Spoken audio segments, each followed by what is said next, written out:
Ka-energy na ba ang lahat? Lagi-lagi! Lihim ng liham. Paghanga, pagkayamot, at pagkasabik. Damdamin hindi masambit. Sulyap na may pag-ibig at walang buwang sa bibig. Iluluha na lang ba o sa liham ilalakip? Here we are, face to Lihim ng liham. 'cause there's nothing I can do to keep from loving you. Lihim ng liham.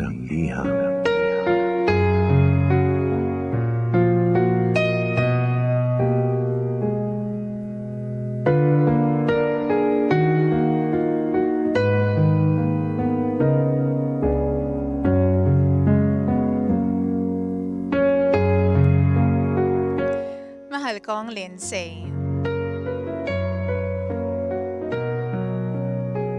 Hi! 2 taon na po akong nakikinig sa Lihim ng Liham. Nalaman ko po ito dahil sa isang mommy din sa school ng anak ko. Simula noon, palagi na akong nakikinig sa mga kwento mo, DJ Lindsay. Ako nga po pala si Lori. 7 years na po akong kasal at meron na po kaming isang anak. Isa po akong empleyado sa magandang kumpanya, ang mister ko. Tawagin na lang po natin siya sa pangalang Raul.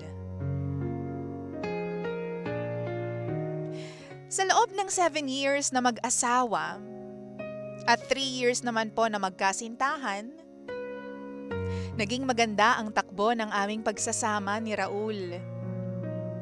May mga pagtatalo pero naayos naman. Not until 3 months ago, DJ Lindsay. Meron po akong nakita sa cellphone ni Raul. Tinanong ko siya, at umamin naman. Ang kwento niya sa akin, 3 buwan pa lang sila that time. Nakita ko sa kanyang mga mata na totoong mahal niya yung babae. Sinabi niya lahat. Humingi rin siya ng tawad sa akin pero hanggang doon lang. Wala siyang ginawa para ayusin ang kung anong meron kami. Nung una, hindi ko matanggap. Kasi dahil lamang sa isang gabi, naging sila. At nagkaroon na agad ng relasyon ang dalawa. Sinabi ko sa kanya na hiwalayan na niya. Pero ayaw ng mister ko. Hindi siya pumayag. Talagang tinamaan daw siya sa babaeng yun. Hindi raw niya alam kung bakit. Basta, mahal na raw niya. Araw-araw kaming nag-aaway ng mister ko. Umabot pa nga sa punto na umalis na kaming mag-ina sa bahay. Pero hindi niya kami hinabol, DJ Lindsay. Doon ko napatunayang mas pinili talaga niya yung babae. Nag-isip ako ng mga ilang araw. Hindi pa rin siya lumapit para suyuin kami.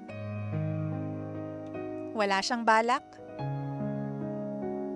Naisip ko sa puntong ito, wala na. Talo na ako. Fast forward, bumalik kami ng anak ko sa bahay Kahit walang pagsuyo galing sa kanya. Ibinaba ko po ang sarili ko para lang hindi siya mawala ng tuluyan. Inalok ko siya ng isang setup. Payag na po ako na maging sila. Basta, kami pa rin. Ganun ko siya kamahal, DJ Lindsay. Pumayag naman ang mister ko. Pero hindi ito alam ng girlfriend niya. Ang alam ng babae, hiwalay na kami. Kaya sila pa rin hanggang ngayon. Kaya ang sistema po, kami ngayon ng asawa ko ang nagtatago sa girlfriend niya. Opo, parang ako pa po ang naging kabit ng asawa ko. Hanggang ngayon, DJ Lindsay, tuloy pa rin po ang setup namin. Hindi ko alam kung hanggang kailan kami ganito. Pero ayos lang. Kahit sobrang sakit na. Ganun ko kamahal ang mister ko. Salamat po sa pakikinig. Muli, ako si Lori. At ito po ang lihim ng aking liham.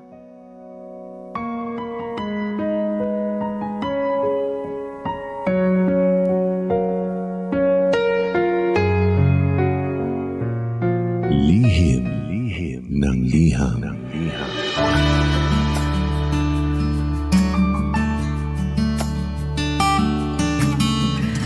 Oh my gosh, what's happening in the world right now? Hello, good morning. Oras natin, sabihin ko po 17 minutes after 9, 9:17 on the clock. Lori, grabe naman yung pagmamahal mo sa mister mo. Oo, to the point na ikaw na talaga yung parang naging kabechiwara, kabeching, di ba? Bakit ka pumapayag ng ganun, B? Bakit? Hindi ko talaga matake. Kasi 'di ba, kayo yung nagsumpaan sa harap ng Diyos, sa harap ng mga tao, 'di ba? Tapos biglang ikaw ngayon yung magtatago. Oo, talaga ba, te? Kasi sabi niya mahal niya daw yung mister niya eh. Pero yung sarili mo ba, te? Hindi mo ba mahal yung sarili mo? Nakakaloka ka. Oo. Hindi ko kinakaya. Oo, imagine ko yung sarili ko, parang hindi ko talaga kakayanin. Lori, sana bumaba sa'yo ang Holy Spirit. Oo. Sana. O ibasa tayo ng mga comments ha. In fairness, ulitin ko lang po sa lahat po ng mga hindi nakasubaybay, si Lori po ang legal na asawa. Pero 3 months back, nalaman po niya na meron pong girlfriend ang kanyang mister. At imbis nga nahiwalayan ni mister yung kanyang girlfriend para sa kanyang pamilya, hindi niya po ito ginawa. Imbes, mas pinili ni mister ang kanyang girlfriend. Diba? Yun po ang naging siste. Kaya naman po dahil ayaw makipaghiwalay ni Lori at ayaw niyang masira ang kanilang pamilya, silang dalawa na lang po ang nagtatago. Kasi ang sistema nilang dalawa, sila pa rin. Pero yung mister din at saka yung girlfriend, together pa din. Oo. At ang ayaw nga daw po malaman nung girlfriend ni mister na sila pa rin hanggang ngayon, na meron pa rin siyang asawa. Kasi malamang sa alamang, kapag nalaman ni girlfriend na merong legal pa rin na asawa, si Raul, makikipaghiwalay ito sa kanya. Oo. So, ayaw ni Raul mangyari yun kasi talagang tinamaan daw siya. Oo, dun sa babae. Tinamaan ka talaga ng tinamaan. Grabe ka naman talaga. Hoy, basa tayo. Sabi po ng mga pangga natin dito sa Belle de la Cruz. Good morning, DJ Lindsay. Kung ayaw niya sa'yo, huwag mo nang ipagpilitan ang sarili mo. Nasa'yo yung anak mo. Lalaki lang yan. Masakit, tanggapin mo na lang talaga ang mga nangyari. Oh, ang sabi naman po ni Ate Faye Lara, hay naku, Raul. Baka din. Ano daw yun? Raul. Oy, hindi ko maintindihan Ate Faye ha. Sabi po ni Yam Raji, good morning ma'am. Shoutout naman po sa lahat ng watching from Jeddah, Saudi Arabia. Good morning! Judy Espinas, kaya may mga manlolokong lalaki kasi may mga martir na kagaya mo. Girl, kawawa ka naman talaga. Marami dyan, mas deserve mo lumigaya kaysa magpakamartir ka. Oo. Diba? Ang sabi naman po ni Jo Baldelovar, okay lang yan muna, Lori. Baka matauhan din yung mister mo balang araw. Kailan matatauhan ng ganyang Sabi naman ni Mickey Cuadras, morning Madam Linday, hayaan na natin masaktan siya at mapagod sa mga sitwasyon na haharapin niya. Marirealize na rin po na mali pala yung gusto niyang mangyari, pero dapat ipaglaban mo. Marupok ka wala na tayo doon. Yun tiisin mo yan hanggang mabuhay ka. Mag-focus ka na lang sa anak mo. Okay. Sabi naman ni Alicia Guevara, my God, hindi ko talaga matake ang ganyan. Oo, talaga naman sinasabi ko po sa inyo. Baka mapa ko silang ganyan. Pakatanga mo naman, girl. Hi, ante, kumalma ka. Sabi naman ni Kim Brinyosa, ate, mawalan ka na ng lahat. Wag lang respeto at pagmamahal sa sarili mo, 'di ba?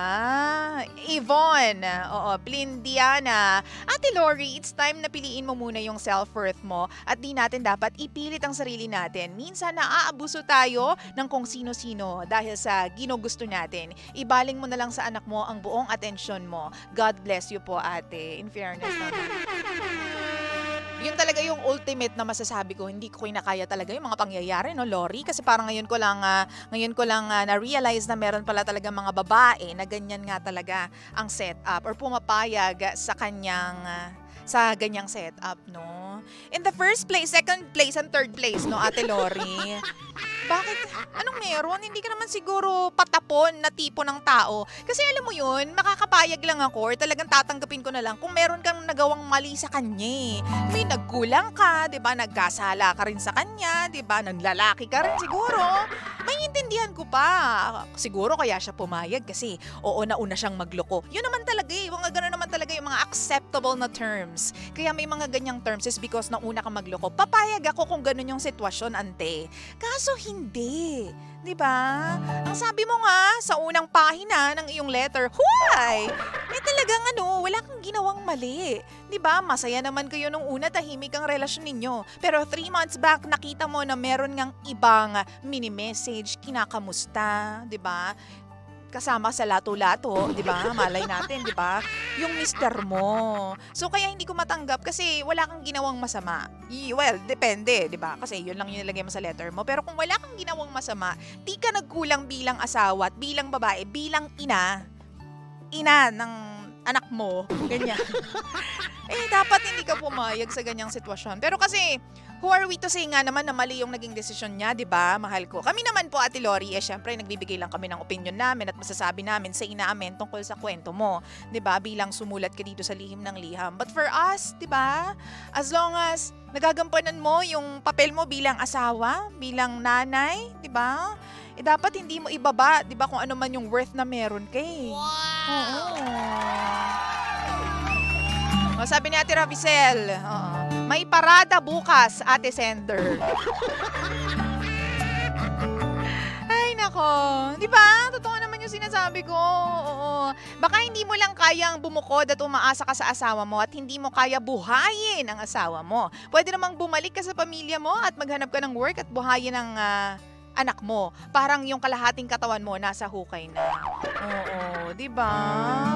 Yun lang, doon lang ako sa part na yun naloloka. Ate, hanggang kailan ka magiging ganyan? Kasi, talaga ba, papayag ka? Hanggang kailan? Hanggang kailan masusustain yung ganyang attitude towards your husband at saka yung sa other woman? 'Di ba? Paano kapag dating ng panahon magtanong na yung anak mo? Ma, bakit kayo nagtatago? Ma, bakit ganito? Hindi kayo open sa ibang tao. Kasi may sino ba tinataguan nyo, ma? Ganyan. Paano kung dumating sa point na maging matanong na yung anak mo tungkol sa mga bagay-bagay? Paano kung dumating na sa point na mag-isip na yung anak mo na, ay, normal pala to kapag may asawa? Kapag pala may asawa ka, pwede ka rin magkaroon ng girlfriend? Diba? Kasi kayo mismo makikita sa inyo yan ng anak mo eh. O ngayon, paano mo i-explain sa anak mo na, Nak, hindi dapat kapag may asawa ka, dapat doon ka lang mag-stick sa asawa mo, wag mo lolokohin yung asawa mo. Eh bakit si daddy may girlfriend? O, paano kapag ganyan yung tinanong sa'yo ng anak mo, anong isasagot mo? Diba ang hirap? Ang gulo ng mundo mo, diba? Unlike kung talagang hihiwalayan mo siya, tapos you stand your ground, just say sorry, hindi ko kaya yung gantong trato mo sa akin. It's either me or that woman. Kung hindi mo ako pipiliin, goodbye. 'Di ba? Kung pipiliin mo ako, then go. Sige, ayusin natin ang mga kaganapan sa pamilyang ito. Kasi, 'di ba, in the long run, mapapagod ka rin. Mapapagod yung pagkatao mo, 'di ba? Yung self-worth mo bilang babae, hanggang saan? 'Di ba? Yung level mo bilang babae, talaga ba? Ikaw yung asawa pero ikaw yung nagtatago. 'Di ba? Paano in the future? Paano nyo aayusin yan in the future? Hindi sa hindi naman sa parang pinipreempt ko po yung relasyon nung ni Raul at saka nung babae, nung other woman. Pero kasi, 'di ba, yung mga ganyan, 3 months pa lang kasi syempre kilig-kiligers pa lang yung dalawang yan. Kumpara mo naman dun sa halos 10 taon ng magkasama na asawa, 'di ba? 7 years silang kasal tapos 3 years silang magjowa. So all in all, parang 10 years na silang magkasama. Be, ano ba naman yung 10 years sa 3 months? Kilig-kiligers pa yung 3 months, yung mga magjojowa. Oo, nandyan pa yung parang kumbaga sa mag-asawa honeymoon stage yan. Oo. Talagang baliw na baliw yung lalaki doon sa babae. Sa mga ganyan, 3 buwan. Nakaw! Sinasabi ko sa'yo, pag sinabi ng babae na tumalon ka dyan, tatalon yung lalaki. Oo. Ganyan. Pag sinabi ng babae na gusto ko ng pansit, lahat ng klaseng pansit dadalhin ng lalaki. Oo. Kasi 3 buwan pa lang. You know what I'm saying? Pero patagalin mo yan ng ilang taon. Oo. Tingnan natin kung ano mangyayari. Tingnan natin kung hindi rin maghahanap yung ibang babae. Sorry ha, pero, 'di ba? Pagdating ng panahon, kasal ka eh. May dokumento ka eh. Eh ako single ako. Kung single nga yung babae, single ako. Maghahanap ako ng iba. Yung single din, yung pwede akong pakasalan. 'Di ba? Hindi yung ganyan. 'Di ba? Pagdating ng panahon, nahanap din ng katapat niya yung babae na yun, yung other woman. At saan pupulutin si Raul? Si Raul ka. Diba? So mag-isip-isip sana yung mga lalaking ganyan, no? Oo, yung pinagpapalit po yung marriage nila o yung pagsasama nila sa sandaling kasiyahan lamang, sa mga bagay-bagay o sa mga sitwasyon o sa tao na hindi mo naman sigurado kung hanggang sa dulo sasamahan ka. Oo. Kapag naghirap ka, Raul, pag hindi mo na kayang lambingin yung jowa mo na yan, 'di ba? Kapag medyo rocky na yung sitwasyon, sasamahan ka pa rin ba nung jowa mo na yan? O baka naman hindi niya kayang lumevel ha sa sakripisyo ng asawa mo na si Lori ha. Diba? Ay nako. Sana po, 'di ba, Lori, matauhan ka na din. Again, hindi ko po kayang sabihin na medyo syungangers ka dun sa part na yun. Kasi tayo lang naman talaga makakapagsabi kung enough is enough eh, di ba? Maraming masasabi yung ibang tao na, naku, hindi ka nag-iisip ng maayos, hindi maganda yung desisyon mo, o tama ka dyan sa desisyon mo. Alam mo, masasabi lang ng ibang tao, mga opinion lang nila yan. Pero ikaw sa sarili mo, ang makakapagsabi kung tama ba yung desisyon mo. Kasi ikaw yung nagmamahal eh. Ikaw yung nakakaramdam niyan.